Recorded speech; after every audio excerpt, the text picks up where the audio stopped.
তাসকিনের ইনজুরির সবশেষ আপডেট জানাতে মিরপুর থেকে যোগ দিয়েছেন সহকর্মী মোহাম্মদ নাজিম। নাজিম, একটু জানতে চাই, তাসকিনের ইনজুরি ইস্যুতেই কি বিশ্বকাপের দল ঘোষণা একদিন পেছালো কিনা?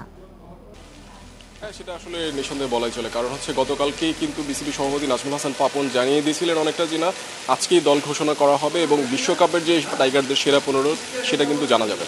তো এখন তাসকিনের বিষয়টা সেটা হচ্ছে কি যে গতকালকে যখন ইনজুরিতে পড়েছিলেন, তো সেই স্ক্যান রিপোর্টটা কিন্তু বাংলাদেশ থেকে বিসিবি কিন্তু সরাসরি যুক্তরাষ্ট্রে পাঠানো হয়েছে এবং সেখান থেকে কিন্তু একটা ফিডব্যাকও পাঠিয়েছে তারা। সেখানে বলা হয়েছে যে তাসকিনের সাইড স্ট্রেনে বিশেষত আপনার চির ধরা পড়েছে। তো সেক্ষেত্রে আসলে মোটামুটি আপনার 3 থেকে 4 সপ্তাহ সময় লাগবে। তো সেক্ষেত্রে কিন্তু তাসকিন আপনার যে যুক্তরাষ্ট্রের বিপক্ষে 3টা টি20 আছে সেক্ষেত্রে কিন্তু তাকে পাওয়া যাবে না। কারণ হচ্ছে তিনি রিহ্যাব করছেন, আজ থেকেই রিহ্যাব শুরু হয়ে গেছে তাসকিনের।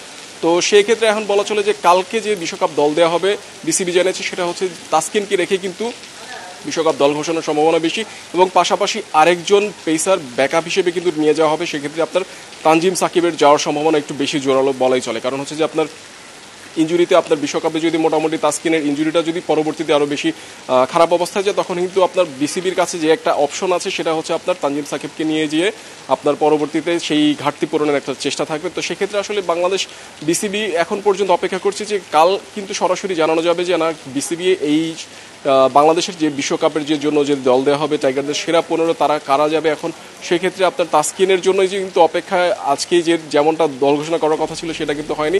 এখন কালকে আনুষ্ঠানিকভাবে দল ঘোষণা করা হবে এবং জানা যাবে যে আসলে বিশ্বকাপের বাংলাদেশের সেরা 15 সারথি কারা যাবেন এবং তা কারা হবেন বাংলাদেশের বিশ্বকাপে প্রতিনিধিত্ব করবেন বিশ্বকাপে।